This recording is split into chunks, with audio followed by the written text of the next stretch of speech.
다양한 게스트가 들려주는 주제가 있는 인생 수업. 볼수록 힘이 되는 인문사회 과학특강 인사특에 오신 여러분 환영합니다. 저는 MC를 맡은 개그맨 조용입니다. 안녕하세요. 아나운서 이가은입니다. 반갑습니다. 자, 오늘 인사특의 슬로건이 뭔가요? 자, 볼수록 힘이 되는 특강 아니겠습니까? 그래서 오늘은 더욱더 힘이 되는 특별한 특강을 준비했습니다. 힘! 오늘의 인사특 주제가 바로 이 10대들이 꼭 알아야 할 돈 이야기인데요. 돈 좋아하시죠? 너무 좋아하죠. 저도 되게 좋아하는데 이 경제 금융 분야를 잘 모르거든요. 그래서 이거 어떻게 공부해야 될까 답답하기도 하고 혼자 찾아보려니까 너무 어려워서 저도 이런 강의를 듣고 싶다 이런 생각을 많이 했습니다. 네, 걱정하지 마십시오. 금융초보도 금융초보 딱지를 딱 뗄 수 있는 선생님을 모셔왔습니다. 서울론 인사특 세 번째 게스트 소개하도록 하겠습니다. 세금 내는 아이들의 저자 부산 송수초등학교 옥효진 선생님을 소개합니다. 와! 반갑습니다. 선생님. 자, 우리 먼저 친구들에게 인사 부탁드리겠고 소감도 함께 말씀해 주시면 감사하겠습니다. 반갑습니다. 안녕하세요. 부산 송수초등학교에서 6학년 7반 담임을 맡고 있는 교사 옥효진입니다. 이렇게 인사특 특강에 초대를 받아서 조금 긴장되기도 하는데 두 분과 함께 재밌게 이야기 나눴으면 좋을 것 같습니다. 자, 어떤 활동을 하고 있는지 간단하게 소개 부탁드리겠습니다. 저는 아이들한테 경제교육이 좀 필요하다고 생각을 해서 교실에서 아이들이 다양한 금융활동에 참여하면서 일상생활 속에서 필요한 금융 지식이나 금융 역량을 기를 수 있는 활동을 실제로 운영을 하고 있어요. 그래서 이 이야기를 이제 유튜브 영상을 통해서 다른 분들께 소개도 시켜드리고 또 아이들이 읽을 수 있는 이 책으로 만들어내기도 했습니다. 근데 저는 이 책을 서점에서 실제로 봤었거든요. 네. 사실은 아이들의 눈높이에 맞췄다고 하는데 저처럼 경제 지식이 없는 성인이 봤을 때도 나 이거 사서 공부해야 되나 싶을 정도로 굉장히 좋더라고요. 본인이 너무 수준이 떨어지는 게 아닐까요? 성인도 봐요. 그 정도인가요? 저도 처음엔 사실 아이들 보라고 만든 책인데 의외로 이제 20대, 30대 사회인 분들이 또 많이 재밌게 봐주시더라고요. 그렇네요. 네. 그래서 그 베스트셀러가 실제로 됐나요? 네, 감사하게도 네. 몇만 부를 팔았나요? 찍어낸 것은 10만 부로 알고 있습니다. 네.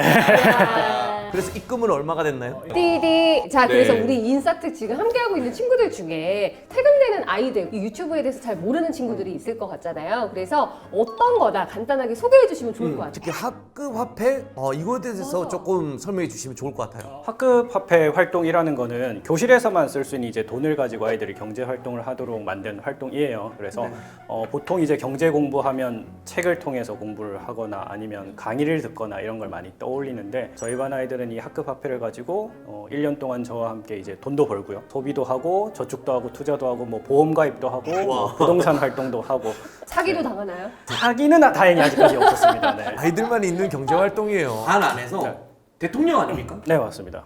그런데 대통령으로 활동을 하시는데 막상 본인이 편집하고 본인이 기획하고 네. 그렇게 활동하는 계기가 저는 궁금합니다. 네. 처음부터 뭐 유튜브 활동을 하거나 책을 쓸 생각은 전혀 없었고요. 네. 그냥 교실에서 아이들한테 경제 교육을 좀 해야 되겠다라는 생각이 들어가지고 이제 활동을 구상을 하고 1년간 운영을 했어요. 운영을 했는데 생각보다 괜찮더라고요. 다른 사람들한테 소개를 시켜주고 싶다라는 생각이 들었고 마침 영상을 편집하는 걸 또 취미를 가지고 있어가지고 아이들 활동하는 모습을 찍어서 편집해서 올리기 시작을 했는데 생각보다 반응이 좋아서 계속 지금까지 하고 있습니다.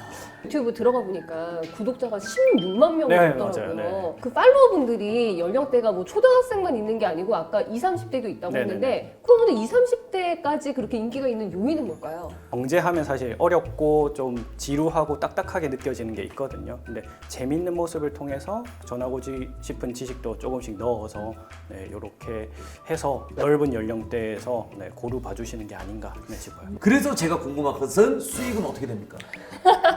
5천만 원? 1억? 아니요, 그 정도는 아니고요. 예전에는 밤에 이제 치킨이 먹고 싶으면 돈 쓰는데 치킨 먹지 말자 요거였는데 지금은 돈보다는 건강이 안 좋은데 먹지 말까라고 생각하는 정도라고. 경제적 자유를 얻었다라는 말로 그 정도는 들리기도 합니다. 치킨에 한정해서 치킨에 한정해서. 혹시 그 유튜브 수익이 뭐 아이들을 위해서 좀 재투자를 한다거나 그런 쪽으로도 사용이 되나요? 아이들이 활동에 필요한 이런 물건들이나 과자들 사용하는 데 쓰기도 하고 또 마지막 마지막 활동이 기부 활동이거든요. 저희 반 이름으로 기부하는데 또 사용을 하고 있습니다. 정말 교사다운 면모로 너무 훌륭하신 것 같아요. 예상대로만 흘러가서 좀 재미가 없네요. 역시 훌륭한 선생님이십니다. 근데 낮에는 또 초등학교 교사로 아이들 지도하시고 밤에는 직접 유튜브 편집도 하시고 뭐 특강도 준비하시고 굉장히 바쁘시잖아요. 근데 그럼에도 한 번도 이 학급 화폐를 멈춘 적이 없다고 들었거든요. 한 번 시작을 하고 운영을 하다 보니까 사실 이 활동을 또 보고 운영하는 선생님들이 많이 늘어나셨어요. 그러다 보니까 약간의 책임감이 어깨에 있는 것도 있고 당연히 하는 활동처럼 돼가지고 계속 운영하고 있습니다. 아니 그러면 이렇게 처음에 학급 화폐를 기획하고 시작하게 된 계기가 있나요? 제가 너무 못해서 있거든요. 제가 정말 경제 지식, 금융 지식이 없었어요. 학교에서 가르쳐주는 경제 과목의 내용이 실생활에서는 전혀 쓸모가 없구나라는 생각이 들어서 좀 써먹을 수 있는 경제, 금융 지식을 학교에서 알려줘야 되지 않을까. 그러면 우리 반 아이들한테만이라도 재밌게 해보자 싶어서 그렇게 출발을 했었어요. 저는 당연히 어릴 때부터 굉장히 지식이 풍부하고 투자에 대해 관심이 많고 그럴 것 같은데 또 그게 아니셨다면서요? 네네네네. 그래서 궁금합니다. 이 선생님, 이 남자, 이 매력적이고 멋진 선생님의 인생이 정말 궁금한데요. 정말 화제가 되고 있는 그 코너 바로 인생 그래프 톡 시간이 돌아왔습니다. 자, 제일 어릴 때의 기억, 딱 기억이 나요. 제일 어릴 때 기억. 네. 유치원 때 재롱잔치에서 주인공을 맡았다. 어떤 역할을 맡았는지 기억나십니까? 발레리노 역할과 또 향토 예비군 코너의 예비군 대장 역할. 이렇게 두 개. 향토 예비군을 유치원 때 하셨다고요? 향수 예비군이 뭐예요? 군복 입고 총 들고 막 초등학교 때 한번 저학년 때 그래프 네. 한번 가보도록 하겠습니다. 사실 이런 굴곡 있는 삶을 산 것 같진 않아서 네, 좀 네, 밋밋할 것 같긴 네, 한데 그래도 가셔야 됩니다. 그래도 네. 조금은 네. 그래도 모르지 않았을까. 초등학생 때나 유치원 때는 경제 금융 쪽에는 관심이 아예 없었나요? 전혀 없었죠. 전혀 없었고 오히려 돈을 받으면 다 쓰기 바빴죠. 뽑기를 하거나 과자를 사 먹거나. 똑같네요. 네. 똑같네요. 네네. 그러면은 용돈을 처음 받았던 기억도 나시나요? 고등학교 들어와서 부터 이제 한 달에 얼마 이렇게 받기 시작했던 것 같아요. 그러면 선생님이 생각했을 때 주기적으로 정해진 금액을 받는 게 좋다, 아니다, 필요해요 할 때마다 상황에 따라서 자율적으로 받는 게 좋다. 어떻게 생각하십니까? 저는 무조건 주기적으로 줘야 한다. 이유가 있다면? 학창 시절 이제 부모님의 도움을 받는 시기에 스스로 한번 관리해보고 연습해보고 실수하고 실패하는 경험을 이때 해야 된다고 생각해요.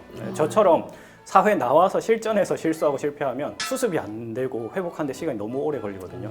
그러면은 유년 시절에 만약에 학급 화폐와 같은 이런 활동을 선생님께서 직접 하셨다면 나의 소비 습관이 좀 달라질 수 있었을까요? 그렇죠. 아무래도 지금 하고 있는 돈 관리 방법들을 일찍 시작했겠죠. 좀 계획적으로 소비를 하지 않았을까 싶어요. 네. 그러면 선생님이 생각했을 때 수익, 저축, 세금 이 투자 중에서 어떤 분야에 관심을 가졌을 것 같아요? 저는 저축이지 않았을까. 제 저축. 성향상. 성향상. 네네네. 좀 과감하게 뭔가 도전하는 것보다는 안정적인 거를 굉장히 좀 추구했거든요. 예전에는 더 우선 저축으로 시드머니를 좀 만들고 그걸로 투자를 할 것 같아요. 어디에 투자할 것 같습니다. 죄송하지만 우리 네. 중고등학교 시절로 또 이렇게 살짝 넘어가 네. 보면은 어떤 학생이셨을지 굉장히 궁금해요. 중학교 시절은 제 기억이 약간 쭈구리였던 것 같아요. 네, 그래서 기억이 별로 없어요. 존재감이 없는 그런 아이였던 것 같아서. 무난한 그 학창 시절 속에서도 네. 이 시기에 내가 기억했을 때 가장 잘한 일이 있고 좀 후회하는 일이 있잖아요. 네, 잘한 일은 시키는 대로 공부를 잘했다는 거. 네, 그냥 별 불만 없이 했기 때문에 사실 선생님이 네. 될 수 있지 않았나 싶고 좀 아쉬운 거는 너무 아무것도 안 했다라는 거죠. 네, 좀 다양한 경험을 쌓고 학창 시절에만 할 수 있는 그런 것도 해봤어야 되는데 좀 야자도 째고 이랬어야 되는데 잠깐만. 네. 난 지금 우용 씨 얘기하는 줄. 말썽도 피우고 야자도 째고. 우리 선생님은 이제 교사라는 직업을 선택했다고 했습니다. 근데 왜 하필 또 초등학교 교사를 선택하시는지 여쭤봐도 될까요? 고등학교쯤부터 이제 진로 고민을 네. 하기 시작을 했는데 처음엔 그거였어요. 안정적인 공무원. 또 친구들한테 문제들 가르쳐 주는 게 재밌더라고요. 그리고 아이들하고 지내는 것도 너무 귀엽고 좋고 해서 그러면 아직 아이들의 성격이 형성되고 있는 영향력을 크게 미칠 수 있을 것 같은 초등이 더 매력적으로 다가오더라고요. 아니 그래서 이 부산교대 초등교육과에 진학을 하셨잖아요. 네. 그러면은 첫 발령이 언제였어요? 제가 첫 발령을 24살 때죠. 네, 졸업하고 바로 발령을 받았어요. 어머. 정말 어렵게 어찌 보면 공부를 열심히 해서 꾸준하게 해서 초등학교 교사가 됩니다. 네네네. 한번 그려볼까요? 일단 한번 이렇게 네. 찍고 올라오는 게 좋을 것 같아요. 네. 오, 아래로 내려갔네요. 네, 임용 공부하는 동안 너무 불행했어요. 네. 너무 너무 힘들고 이걸 떨어지면 어떡하지라는 불안감, 네, 어. 내려갔다가 다가? 네, 임용 네. 복구는 엄청 혹시 기뻤어요. 한 번에 되셨나요? 아, 네, 다행히 한 번 야. 됐습니다. 네. 아니 근데 이렇게 또 만족하게 한 번에 합격을 하셨는데 네. 첫 월급을 받고 현타가 오셨다고 들었어요. 왜요? 왜? 적다는 건 알고 있었지만 이렇게까지 적구나라는 오. 생각이 들었고 100만 원대였거든요. 그때까지 또 부모님 말을 잘 듣는 아들이었어요. 그래서 어머니께서 100만 원 무조건 저축해라. 100만 원? 네, 그러니까 100만 원대인데 100만 원을 저축하셨어요? 실제로 100만 원을 다 저금을 하셨나요? 네, 저금을 실제로 했고요. 남은 돈으로 생활하니까 사실 부족하잖아요. 부족해서 카드 연체 이런 것도 카드 연체? 네, 했었고요. 그렇게 돈 관리를 좀 못했던 거죠. 아니 생각보다 20대 중반까지도 경제관념이 그러니까. 그렇게까지는 네, 높진 없었습니다. 않았네요. 아예 없었습니다. 아니 그러다 보니까 이 예금과 적금의 차이를 잘 몰라서 네. 또 그런 에피소드가 있다고 들었거든요. 이제 1,200만 원 원금이랑 이자를 받았어요. 받았는데 이제 어머니께서 네가 관리해라. 여기서부터 시작되는 거야. 뭔가 영웅의 이야기가 그 돈 가지고 막 엄청나게 경제 활동을 해서 대박이 난 거군요. 그랬으면 좋았을 텐데 지식이 하나도 없었어요. 네. 어느 정도로 없었냐면 정기 예금이라는 걸 몰랐어요. 네. 정기 예금을 모르니까 그냥 자유입출금 통장에 놔두고요. 네. 새로 월급 받으면 100만 원. 거기서 다시 100만 원 해서 200만 원짜리 정기 적금을 네, 들었어요. 네. 저희가 오늘 멘토를 잘못 모신 거 아닌가요? 아니야 이거 아직 24 그렇구나. 그때 이야기 그러면 그 기억을 떠올려서 이 그래프를 한번 그려볼까요? 이게 느낌상. 불안하더라고요. 이게 뭔가 해야 될 것 같은데 아는 건 없고 남한테 물어보자니 다른 사람은 다 알고 있는 것 같아서 물어보기 부끄럽더라고요. 그래서 네. 그래서 이제 경제금융을 공부해야겠다라고 생각을 하신 것 같은데요. 네, 맞나요? 네, 맞습니다. 그 이후로는 그럼 어떤 변화들이 있었나요? 제일 컸던 건 결혼이었던 것 같아요. 오. 네, 제가 30살에 결혼을 했는데 결혼하려고 보니까 집을 사야 하잖아요. 결혼할 건데 보험은 잘 설계돼 있나 싶어서 살펴보니까 보험도 엉망이고 그래서 이대로면 큰일 나겠다. 그때부터 좀 지금의 아내하고 같이 경제 공부를 본격적으로 좀 시작을 했었던 것 같아요. 네. 결혼하면서 경제 네, 공부를 네, 하셨군요. 네. 사랑하시죠? 아, 사랑하죠. 네. 행복하시죠? 행복합니다. 그거를 한번 그래프로 한번 네. 그려보십시오. 아내분이 보고 있습니다. 아, 그렇죠. 네. 오, 이 정도는 있구나. 야. 뜨뜨미지근하더라고요. 네, 와이프가 별 관심이 없었어요. 상당히- 지금까지는 사실 또 다시 올라가고 네, 있다. 우상향입니다. 네, 공부를 하고 있다. 공부도 하고 이제 자산 관리도 하고 지식도 쌓이고 어느 정도 안정도 찾아지고 또 결혼도 행복하고. 네. 경제 금융 공부를 그럼 열심히 하기 시작하면서부터 네. 아이들 생각도 좀 많이 하셨을 것 같아요. 네, 그래서 이런 것들이 있는데 아이들한테 가르쳐야 되겠다라는 생각이 들어가지고 2018년에 준비를 하고 2019년에 처음 이제 활동을 시작을 했죠. 이 부분이 제일 멋있는 걸 수도 있어요. 왠지는 그러니까. 초등학생이잖아요, 제자분들이. 근데 그걸 어떻게 녹일까, 어떻게 가르칠까, 어떻게 애기들이 재밌어할까, 그걸 엄청 고민하고 또 다르게 공부를 하고 또 그것도 허락을 받고 그런 과정들이 있었을 것 같아요, 그죠? 그렇죠. 이게 어른의 그 시각으로 아이들한테 가르치면 너무 어렵거든요. 그래서 맞아요. 이걸 아이들 시각으로 아이들이 이해할 수 있는 활동으로 풀어내야 돼서 수업 끝나면 책상 앞에 앉아서 내년에 어떤 활동할까 계속 몇 달 동안 야. 구상을 해서 완성을 했어요. 어떻게 하면 우리 아이들이 조금 더 바르게 또 경제 지식을 가지고 성장할 수 있을까 이런 생각을 하셨다는 게 엎드려서 좀 약간 절 내리고 싶을 맞아요. 정도로. 한번 절하고. 네. 학급 앞에 이름이 있지 않나요? 네, 학급화폐를 미소라고 이름 붙여서 쓰고요. 그럼 뭐 천미소, 이천미소. 네네네, 맞아요. 그렇게 쓰고 있어요. 네. 근데 미소라고 지은 이유가 있나요? 발음도 그렇게 어렵지 않고 뭐 단어도 2글자 정도 적당하고 이 스마일 의미도 담고 있어가지고 중의적으로 괜찮은 것 같아서 쓰고. 좀 걱정도 있었을 것 같아요. 이런 아이에게 돈을 가르친다? 맞아요. 부모님들이 반대할 수도 있고 뭐 그런 걱정이나 그런 실제로 일은 없었는지요? 걱정이 엄청 됐어요. 왜냐하면 네.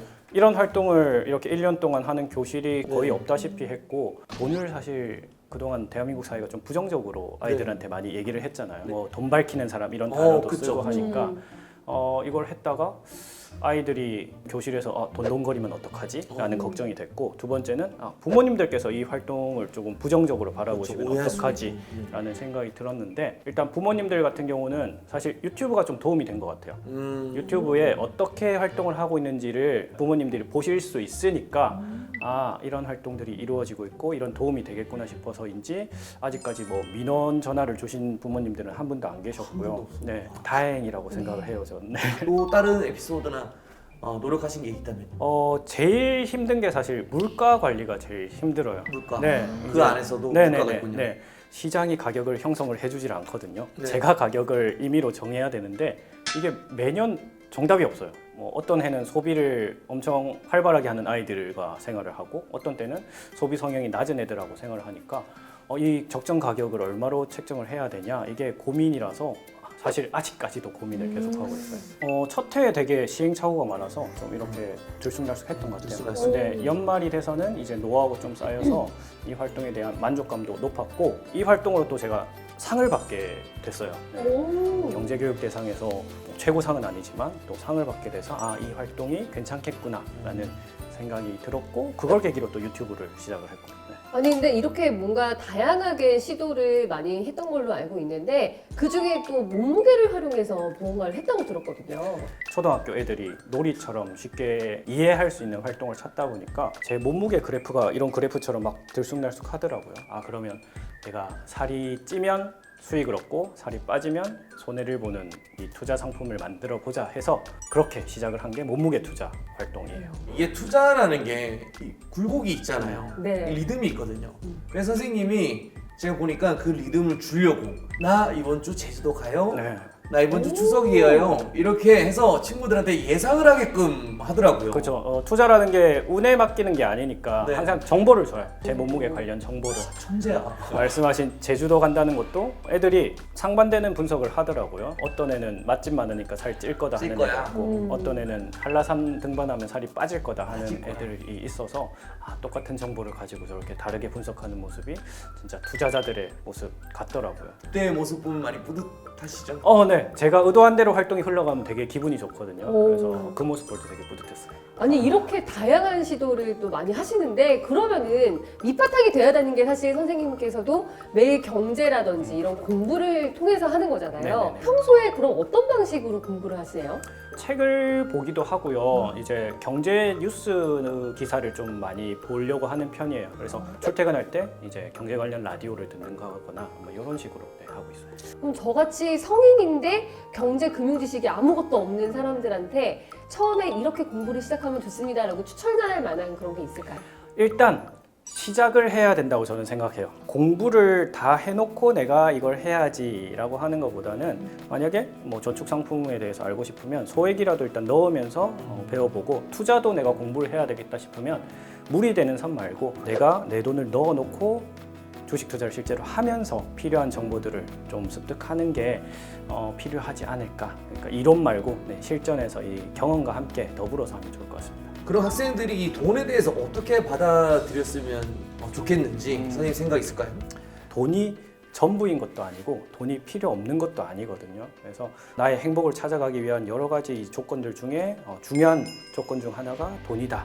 그러니까 돈에 대해서 좀 관심을 갖고 공부도 꾸준히 하면 좋겠다. 이렇게 이야기를 해주고 싶어요. 네. 그러면 그 미소로 배운 친구들이 교실 밖에서도 조금의 변화가 혹시 있었을까요? 그러니까. 네, 조금의 변화라고 할 수 있는 게 일단 경제에 관심이 생겨요, 애들이. 그래서 뭐 경제 도서를 찾아서 읽는다거나 야. 아니면 경제 뉴스를 보다가 엄마하고 경제 이야기를 나눴다 와. 이런 친구도 있고. 이야, 야. 너무 재밌다. 오늘날까지 한번 그려보도록 할게요. 네, 이제 유튜브 개설을 했죠. 네. 처음엔 이렇게 구독자가 얼마 없더라고요. 네. 그러다가 이제 이렇게 와, 넘어갔죠. 좋다. 좋아. 네, 알고리즘을 타고 뉴퀴즈에 출연을 와. 하고 네, 요즘은 이렇게 야, 좋습니다. 자, 그러면 네. 앞으로는 어떻게 이제 계속 될 것 같나요? 일단 이 활동이 선생님들의 에너지를 많이 필요로 하는 거라서 이 활동을 조금 더 선생님들이 쉽게 좀 교실에 적용할 수 있는 그런 방법들을 좀 찾아가 보고 싶어요. 어플을 활용해서 이 활동을 할 수 있도록 한다거나 노력해보고 괜찮은 싶어요. 것 네. 같아요. 진짜 아이디어다. 다른 사람들한테 좀 많이 나눠서 모든 사람들이 돈에서 좀 마음이 편해졌으면 좋을 것 같아요. 지식에 대한 프랜차이즈를 내듯이 이렇게 네. 선생님 꼭 그 꿈 이루시기 네. 바라겠습니다. 감사합니다. 이렇게까지 하시는 이유가 뭡니까? 대통령 출마합니까? 지금? 아닙니다, 아닙니다. 네. 사실 이게 교사로서의 자아실현이 되는 것 같아요. 이 활동을 하면서 되게 스스로 보람도 되고 또 다른 선생님들께 영향을 줄 수 있다는 것도 좋더라고요. 여러 가지 조건들을 만족시킬 수 있는데 이 활동이 되게 저한테는 좋은 것 같습니다. 내가 이게 약간 위인전을 보고 있는 것 같은, 읽고 있는 것 같은, 이게 참된 스승 아니겠습니까? 맞습니다. 정말 참된 스승, 박수 한번 보내드립니다. 아, 네, 감사합니다. 자, 근데 이제 많은 얘기를 나눠봤는데 여기가 끝이 아니라고 합니다. 우리 2부에서 경제금융 이야기가 아직도 많이 남아 있거든요. 맞습니다. 우리 네. 다음 주 인사특 2부에서 이어진 옥효진 선생님의 인생 특강도 우리 친구들이 많은 관심과 시청 부탁드릴게요. 자, 그럼 우리 다음 주도 잊지 말고 인사특에서 만나요. 제발! 제발이라고 하셔야 돼요. 제발. 특별한 게스트가 들려주는 주제가 있는 인생송, 볼수록 힘이 되는 인문사회 과학특강 세 번째 게스트 옥효진 선생님과 함께하고 있습니다. 네, 이제 준비하신 인생 특강을 들려주실 시간입니다. 이번 특강의 주제를 알려주세요. 네, 오늘 제가 할 특강은 사회 초년생 그리고 청소년 여러분들에게 해주고 싶은 돈에 대한 이야기를 한번 해보려고 합니다. 자, 그럼 저희가 귀 쫑긋 세우고 들어보도록 하겠습니다. 박수로 청해 듣도록 하겠습니다. 안녕하세요, 옥효진입니다. 오늘 저는 사회에서 경제활동을 몇 년이면 하게 될 청소년 여러분들 그리고 이미 경제생활, 사회생활을 하고 있는 사회초년생 여러분들에게 해주고 싶은 돈 이야기를 해보려고 합니다. 여러분들에게 조금이라도 도움이 되었으면 좋겠습니다. 여러분들은 아직 사회생활 아니면 경제생활을 본격적으로 시작하진 않았지만 저는 경제생활을 시작한 지 이제 10년이 훌쩍 넘었어요. 그래서 지금은 경제에 대해서 관심을 가지고 있고 금융 공부도 하고 있고 돈에 관심을 많이 가지고 있는데 처음부터 그러지는 않았습니다. 그래서 사회 초년생 시절이었던 20대 중반에 굉장히 어려움이 많았어요. 일부에서 말씀드렸던 것처럼 정기 예금이랑 정기 적금의 차이도 구분을 못했고 투자는 절대 하면 안 되는 것이라는 생각, 대출도 절대 받으면 안 된다 라는 생각을 갖고 지내다 보니까 남들보다 이제 경제 공부, 금융 공부, 돈에 대한 관심을 갖기 시작한 게 굉장히 좀 늦어졌던 것 같습니다. 그래서 20대 후반이 되어서야 본격적으로 경제 공부를 시작을 했는데 지금 생각하면 굉장히 아쉬움이 많아요. 조금 더 일찍 알았더라면 더 잘할 수 있었을 텐데 라는 생각이 들어서 여러분들한테는 꼭 경제 공부를 일찍 해야 된다라고 말을 해주고 싶어요. 그런데 아마 학교에서는 여러분들이 사회에 나와서 어떻게 돈 관리를 해야 될지 알려주지 않을 겁니다. 그래서 오늘 제가 여러분한테 짧은 시간이지만 도움이 될 만한 이야기를 한번 해보려고 해요. 먼저 돈에 대해서 왜 잘 알고 있어야 할까라고 질문을 한번 드려보고 싶어요. 아마 많은 분들이 부자가 되기 위해서 돈 공부를 해야 된다라고 대답을 할 것 같아요. 그러면 여기에 추가 질문을 하나 더해서 부자는 왜 돼야 될까? 왜 부자가 되고 싶은가? 라는 질문도 드려보고 싶어요. 저희 반 아이들한테도 해보고 주변 친구들한테도 해보면 상당히 많은 사람들이 부자가 되면 좋을 것 같아. 부자가 되면 행복할 것 같아. 행복하려면 부자가 돼야 돼 라고 대답을 하는 사람이 굉장히 많았어요. 근데 저는 돈이 많으면 무조건 행복하다라고 생각을 하지는 않아요. 조금 다른 시각으로 바라보고 싶은데 돈을 공부해서 행복해지기 위해서 하는 것이 아니라 돈을 공부해서 우리 삶에서 생길 수 있는 많은 불행을 막았으면 좋겠다라는 생각을 저는 갖고 있습니다. 우리가 행복하기 위해서 돈만 필요한 건 아니에요. 행복을 위해서 돈도 물론 필요하지만 돈 이외에도 다양한 가치들, 다양한 조건들이 행복을 위해서 필요합니다. 그런데 이 돈이 부족하거나 아니면 돈에 대한 지식이 없으면 나머지 조건들을 포기해야 하는 상황들이 삶을 살아가다 보면 꽤 많이 생깁니다. 돈에 대해서 잘 몰라서 내 꿈을 포기해야 하는 경우, 아니면 돈에 대해 잘 몰라서 내 양심을 버려야 하는 경우, 돈에 대해서 잘 몰라서 행복하게 지냈으면 하는 가족들이 불행해하는 모습을 보는 경우, 심지어는 돈 때문에 내 목숨을 거는 경우도 발생을 합니다. 그래서 저는 이런 삶에서 생길 수 있는 불행들을 막기 위해서 여러분들이 돈에 대해서 잘 알고 있어야 된다라고 생각을 해요. 이렇게 돈에 대해 공부를 하고 돈에 대해 잘 알고 있으면 돈으로 인해 발생할 수 있는 많은 불행들을 예방할 수 있습니다. 그래서 이렇게 예방을 해두고 나머지 가치들, 나머지 조건들을 하나씩 더해가면서 여러분들이 행복을 향해서 한 발짝 한 발짝 더 나아갔으면 하는 바람을 갖고 있어요. 그래서 여러분들이 앞으로 지금부터 쭉 경제 공부를 꾸준히 했으면 좋겠는데, 이제 경제 공부, 돈에 대한 공부를 시작하려는 친구들한테 오늘은 제가 하지 말아야 할 것 4가지만 딱 이야기를 해주려고 합니다. 첫 번째는 저축하지 마라 라는 겁니다. 여러분들 어릴 때부터 저축 많이 해라 라는 이야기 많이 들었을 거예요. 그런데 저축을 왜 해야 되는지는 설명을 충분히 받지 못했을 것 같아요. 여러 가지 이유가 있는데 가장 큰 첫 번째 이유는 이자를 받을 수 있기 때문입니다. 여러분이 10,000원이라는 돈을 저금통에 넣어두면 1년이 지나도 그대로 10,000원이겠지만 은행에 저축을 하면 1년 뒤에 이자라는 돈을 추가로 받을 수 있죠. 또 두 번째 저축을 해야 하는 이유는 여러분의 소비를 줄일 수 있기 때문이에요. 사람이 참 간사해서 돈을 들고 있으면 쓰고 싶어집니다.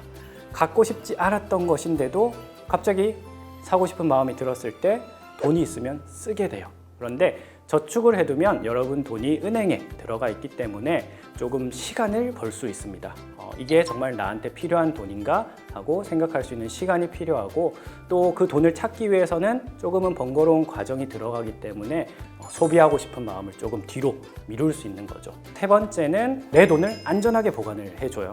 튼튼한 금고도 있고 또 예금자 보호법이라는 제도가 있어서 은행에 맡겨둔 돈은 최대 5천만 원까지 또 보장을 받을 수 있습니다. 이렇게 저축을 해야 된다 이유를 4가지나 말하면서 저는 저축을 하지 마라 라고 이야기를 했어요. 그런데 앞에 제가 한 문장을 비워놨습니다. 저축하지 마라 앞에 이 말을 붙이고 싶어요. 소비하고 남은 돈을 저축하지 마라.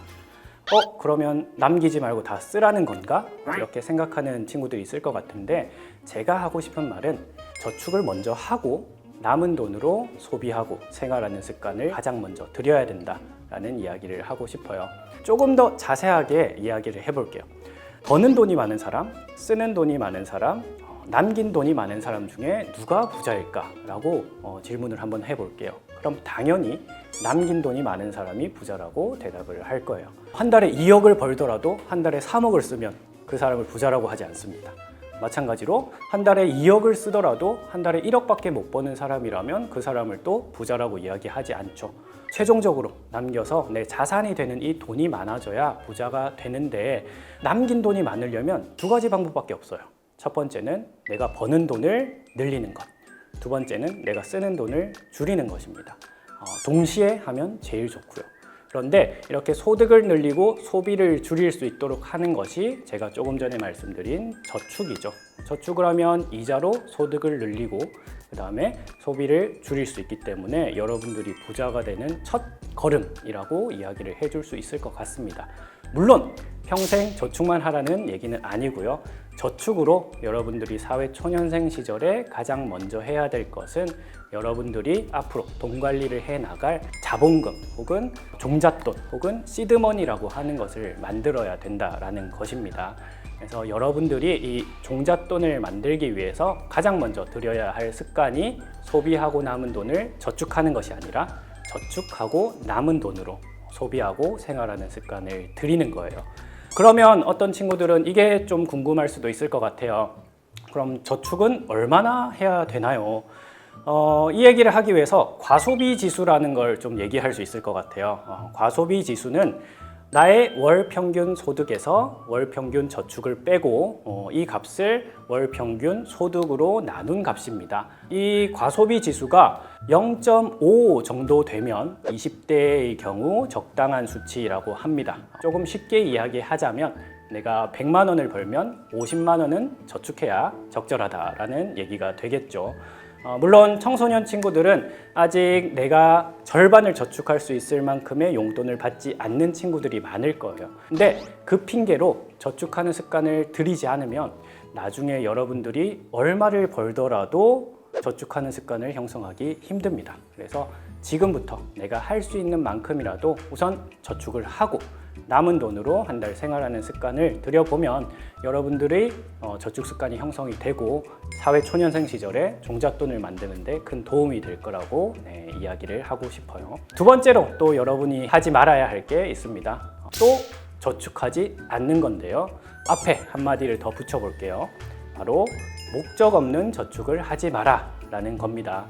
저축을 하라는 이야기를 참 많이 해요, 어른들이. 그래서 이미 저축하는 습관을 들인 친구들도 꽤 많을 거예요.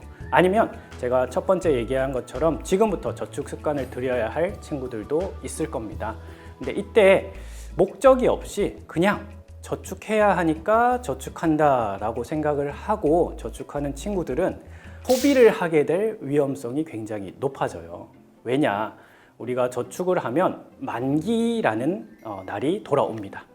내가 저축한 돈의 이자까지 은행에서 돌려주는 날이죠. 근데 목적 없이 저축을 한 사람이 이 큰 돈을 받게 되면 갑자기 사고 싶은 것들이 마구 생기기 시작합니다. 평소에 갖고 싶었던 게임기도 이 돈이면 살 수 있고, 아니면 별 생각 없었던 물건인데도 지나가다가 돈 있는데 사볼까 하는 생각이 들게 됩니다. 그래서 목적 없이 저축하는 것이 아니라 여러분들이 저축을 할 때 이 저축의 구체적인 목표, 목적을 설정했으면 좋겠어요. 이 저축을 통해서 내가 얼마를 모을 것인지, 그리고 이 모은 돈은 어떻게 쓸 것인지 구체적인 계획을 미리 세워두는 거죠. 예를 들어서 나는 한 달에 10,000원씩 저축을 해서 1년 뒤에 모인 돈으로 내가 갖고 싶은 신발을 살 거야 라든지, 아니면 이 저축을 통해서 1,000만 원을 만들어서 앞으로 나의 돈 관리, 종잣돈으로 쓸 거야 라든지, 이렇게 구체적인 목표를 설정을 해두면 만기가 돼서 큰 돈이 생기더라도 이 돈을 다른 데 쓰지 않을 수 있습니다. 이 목적을 설정해야 여러분들이 다양한 저축 상품 중에 어떤 저축 상품을 골라야 하는지 결정을 하기도 쉬워집니다. 이제 세 번째로 여러분들이 주의해야 할, 하지 말아야 할 돈 관리인데요. 바로 빚을 너무 쉽게 생각하지 마라입니다. 여러분들이 돈을 빌린다 하면 떠올리는 것이 대출이 있을 거예요. 대출은 은행에서 쉽게 얘기해서 돈을 빌리는 겁니다. 당연히 빌린 대가로 이자라는 이 돈을 더 지급을 해야 하고요. 살아가다 보면 대출을 받아야 하는 상황이 올 수밖에 없습니다. 그래서 대출은 잘 활용해야 하지만 사회 초년생인 여러분이 큰 금액을 대출받거나 신용카드를 함부로 사용했을 경우에는 신용점수 하락과 같은 페널티를 받게 될 수도 있어요. 지금 청소년 여러분들에게 사실 대출이랑 신용카드 이런 것들은 먼 이야기이기 때문에 돈을 빌리는 것과 관련된 청소년 여러분과 조금 밀접한 이야기를 하나 해보려고 해요. 바로 대리입금이라는 겁니다. 여러분들 금융범죄 이야기 참 많이 들었을 거예요. 보이스피싱도 있고 스미싱도 있고 다양합니다. 그런데 청소년들을 대상으로 한 대리입금 범죄가 요즘 들어서 기승을 부리고 있다고 해요. 어디에서 주로 이런 범죄가 이루어지냐면 여러분들이 자주 사용하는 SNS에서 이 일이 벌어지고 있습니다. 되게 적은 돈을 빌려준다고 해요. 그러면 내가 사고 싶은 게임 아이템이 있거나 아니면 사고 싶은 신발이 있거나 아니면 연예인 굿즈를 사고 싶은 친구들은 별 생각 없이 그 돈을 빌립니다. 네, 이렇게 돈을 빌려주는 사람들은 첫 번째로 다 불법이다라는 거고요.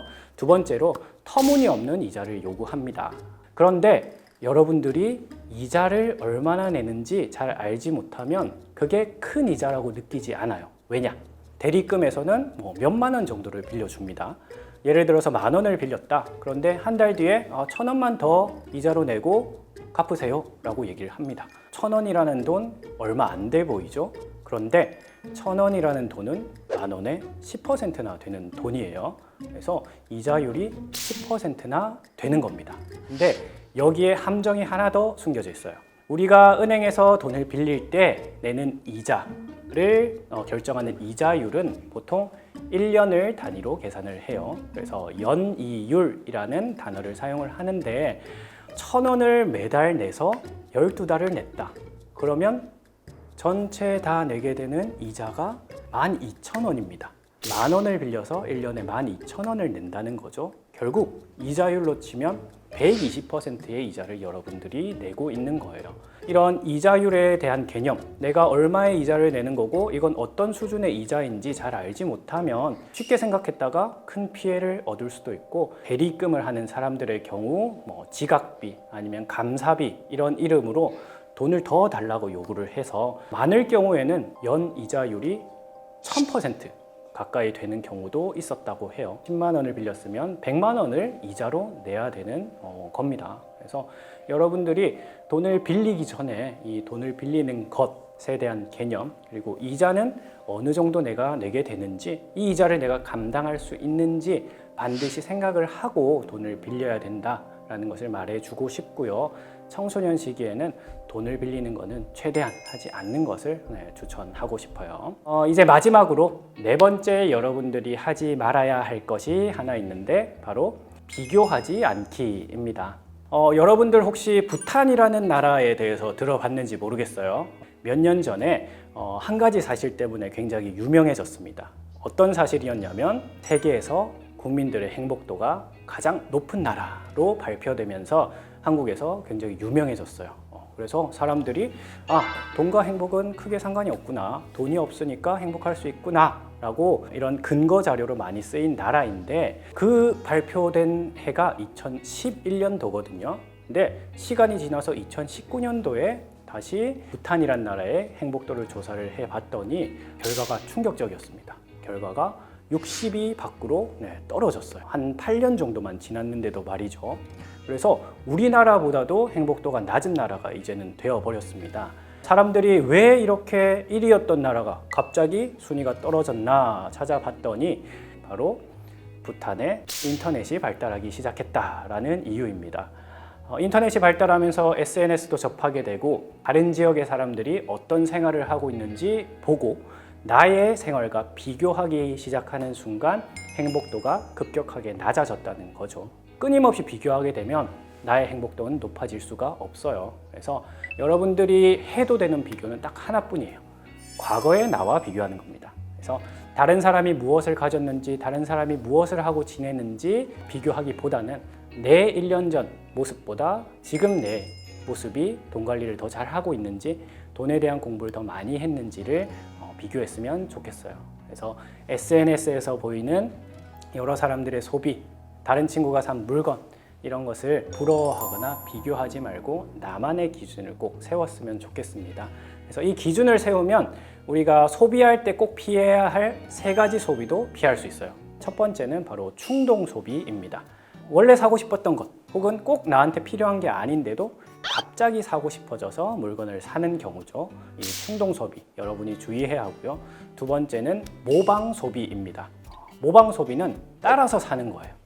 내 친구가 저 신발을 샀는데 이뻐 보인다 싶어서 그냥 덜컥 사버리는 것.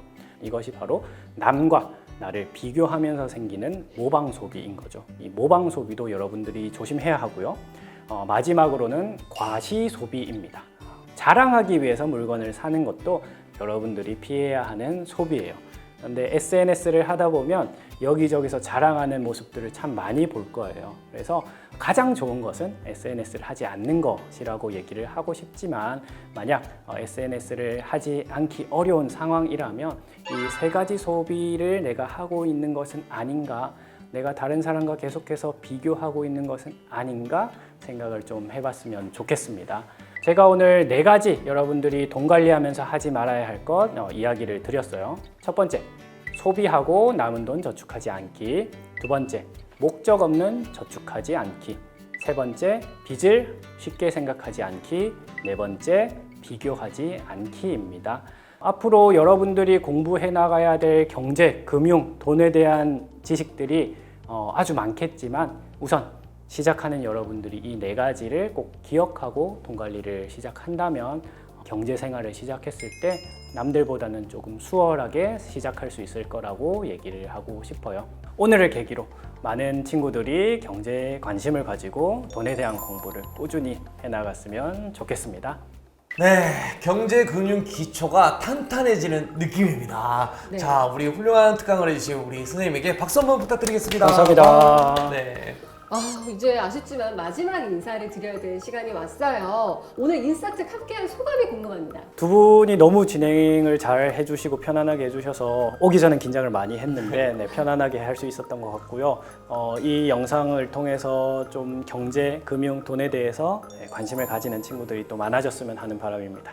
자, 그럼 우리 인사특 이제 마무리를 해야 되는데 선생님도 꼭 해주셔야 되는 게 있습니다. 네. 그래도 오늘은 한번 예시를 다은 씨가 보여주도록 할게요. 네. 제가 요즘 인싸들은 다 구독하는 그 채널 서울론 인사특 하면 구독, 좋아요, 알림 설정은 사랑입니다. 자, 이렇게 죄송합니다. 마지막에 되게 불편해지네요. 네. 요즘 인싸들은 다 구독하는 그 채널 서울론 인사특. 구독, 좋아요, 알림 설정은 사랑입니다. 감사합니다.